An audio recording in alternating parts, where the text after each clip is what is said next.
Allez, ça commence, elle commence à miauler celle-là. Bon, vous m'excuserez pour cette coiffure dégueulasse. C'est pas du tout potable.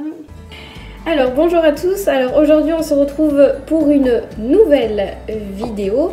Ça faisait longtemps, je crois que ça fait 3 mois, non? Qu'est-ce que t'en penses? Elle s'en fout. On va donc faire des muffins vegan, on va dire. Donc c'est-à-dire sans protéines animales, voilà, il n'y a pas d'œufs, il n'y a pas de lait. On va remplacer donc tous ces ingrédients que l'on a l'habitude de travailler donc dans des gâteaux normaux. Cette recette, je l'ai prise sur un site d'une fille qui fait du sport. Elle fait des séances de sport et en plus de ça, sur son site, il y a des recettes donc surtout healthy, voilà, pas trop avec du gras, etc., avec du lait de soja, du sucre de coco, enfin voilà. Alors, donc pour cette recette, il vous faut 250 g de farine. Alors moi je l'ai pris directement avec levure, mais si on veut on peut mettre de la farine normale et de la levure. Donc elle indique également 3 bananes, environ 300 g. Donc moi avec 2 bananes ça me suffisait. 120 ml de lait végétal. Donc vous avez plusieurs sortes de lait végétal, vous avez le lait d'amande, etc. Moi j'ai pris le plus simple, le lait de soja. 120 g de sucre de coco. Donc ça se présente comme ceci. Honnêtement, ça n'a pas de goût particulier. Ensuite, 60 g de margarine végétale. Donc honnêtement, je m'en sers jamais.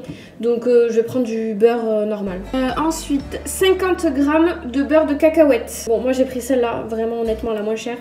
Parce que je m'en sers jamais non plus. Bon, j'ai goûté tout à l'heure, hein, comme on peut le voir. Ensuite, 2 cuillères à soupe de graines de chia. Donc ça, je l'ai pris en rayon bio. Des trucs de libre service. Et du coup, voilà, on se sert ce qu'on veut. Et comme ça, au moins, on gaspille pas. Ensuite, 1 cuillère à café de bicarbonate de soude. Alors honnêtement, je sais pas trop pourquoi c'est fait. Je pense que c'est pour faire monter un peu plus la pâte. Mais bon, honnêtement... 2 cuillères à café de cannelle. Ça sent tellement bon. 1 cuillère à café de vanille. Donc là aussi, elle précise pas si c'est en poudre, enfin il existe plein de trucs en vanille. Moi j'ai pris vraiment la gousse de vanille. Alors c'est parti. Je vais peut-être changer de plan parce que là on voit les bananes, merci. J'espère honnêtement qu'il va rien m'arriver pendant cette recette parce que honnêtement en la voyant comme ça je me dis mais c'est hyper simple quoi. Il faut d'abord préchauffer le four à 180 degrés. Alors écraser à la fourchette ou au mixeur robot les bananes épluchées. Alors on va pas tenter le diable, je vais le faire à la fourchette. D'ailleurs si les membres de ma famille regardent cette vidéo, j'aimerais bien avoir un mixeur s'il vous plaît. Parce que là à la fourchette... Voilà, donc je lance un petit appel. Je sais que mon anniversaire est passé, mais il y a Noël de l'année prochaine si vous voulez. Ça me paraît pas mal. Il faut y ajouter les graines de chia. Voilà, j'en ai foutu partout. Allez, on mélange tout ça. Voilà, donc là, ma préparation bien appétissante est prête. Voilà, ça on met de côté. Donc, dans un autre récipient, il faut mélanger le lait et le jus de citron. Non mais c'est une blague. J'espère honnêtement qu'il va rien m'arriver pendant cette recette parce que honnêtement en la voyant comme ça je me dis mais c'est hyper simple quoi. Voilà, je suis pas folle, il n'y a pas marqué citron dessus. J'ai parlé. Non c'est pas possible. Bon bah écoutez, il n'y aura pas de jus de citron hein. Dans un saladier, versez tous les ingrédients secs. Ah donc il faut encore un autre saladier. La farine, le sucre, le bicarbonate. La cannelle, bon, en fait on ajoute absolument tout. La vanille et le sel. La vanille, on va s'amuser à la découper.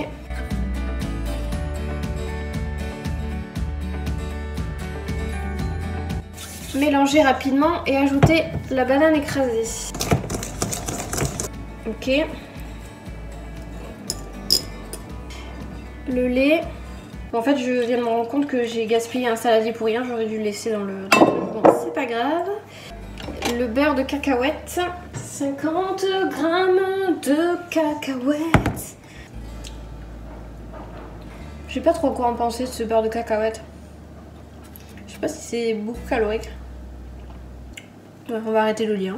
Et la margarine fondue. Donc ceux qui veulent vraiment respecter la recette du début à la fin, vous mettez de la margarine. Mais moi honnêtement, je sais que je m'en servirai pas. Donc je vais mettre du beurre normal.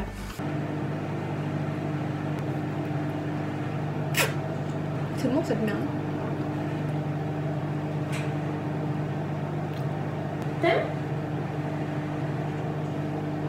Il mange tout ce chat, c'est grave. Hein. Allez, hop. Eh bien, on peut tout mélanger.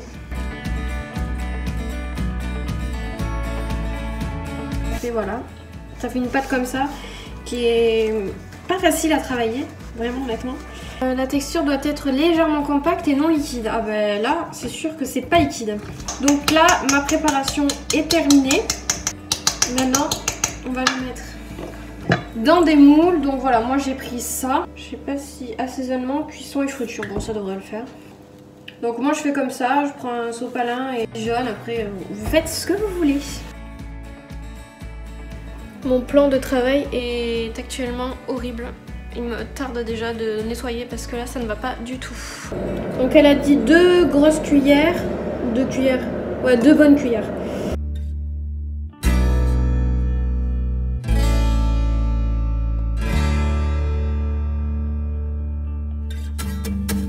Voilà, donc là j'ai tout rempli. J'ai pas rempli jusqu'au ras. Oh mince.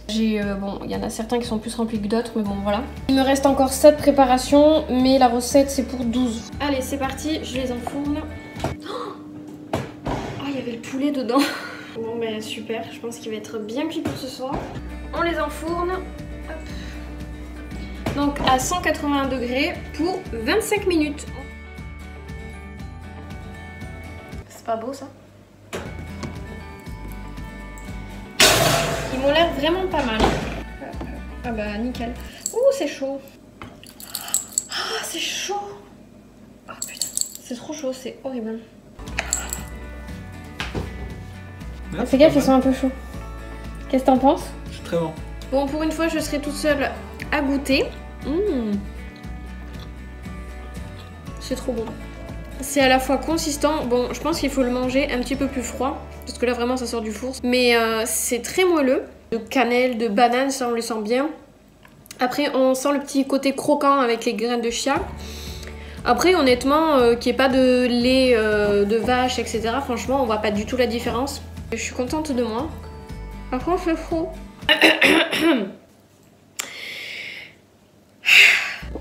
Voilà, donc c'est ici que s'achève cette vidéo, donc je suis plutôt satisfaite du résultat. Tout s'est bien passé à part pour le jus du citron qui n'était pas noté. Donc à surtout ne pas oublier dans la recette. Merci à tous d'avoir visionné cette petite vidéo. J'espère que vous allez faire cette recette puisque vraiment je vous la conseille, elle est vraiment super bonne et super simple à faire. Je vous retrouve encore une fois, je ne sais pas quand, et je pense que la prochaine fois je ferai sur une recette salée. Longtemps que j'en ai pas fait, donc pour changer un petit peu je pense que je vais faire ça. La bise. Je crois qu'elle a senti le poulet.